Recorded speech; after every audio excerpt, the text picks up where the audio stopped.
Today, Ukraine suffers from mass shelling.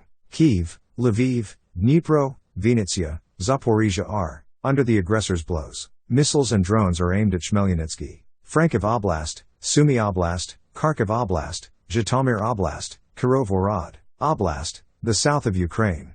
The target of the attack are civilian objects and critical infrastructure throughout the territory of our state. Russia is trying to leave Ukrainians without electricity and water, seeks to disrupt the heating season. The main goal of the aggressor is to undermine the will of Ukrainians to resist.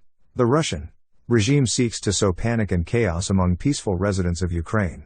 The time for the attack was specifically chosen to cause the greatest damage. This, once again, confirms the genocidal policy of the aggressor against the Ukrainian people. Its goal is to destroy the independent Ukrainian state and Ukrainians as a separate nation. We demand from the international community an immediate and tough response to Russian terror and mass murders. Impunity leads to tragedies, and there is no negotiation with terrorists. Neutrality and diplomacy are irrelevant.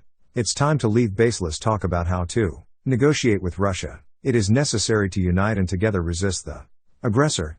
Russian attacks are an act of terrorism and deserve an appropriate response. Russia should be recognized as a state sponsor of terrorism. The world must condemn Moscow's actions. We call on NATO, the UN, the EU, the Council of Europe, and the US to immediately issue relevant statements. Civilians suffer from Russian attacks. Dozens of civilians have been killed in the last week alone. Ukrainians are ready to fight the aggressor at the front, but they need protection in the rear, and immediately. We call on our partners to close the sky over the largest cities of Ukraine. We demand to speed up the supply of modern anti-missile defense and air defense systems, which are absolutely necessary for the protection of critical infrastructure and the civilian population. High-precision weapons, ATACMS missiles, modern tanks and aircraft. We call on the international community to immediately strengthen sanctions.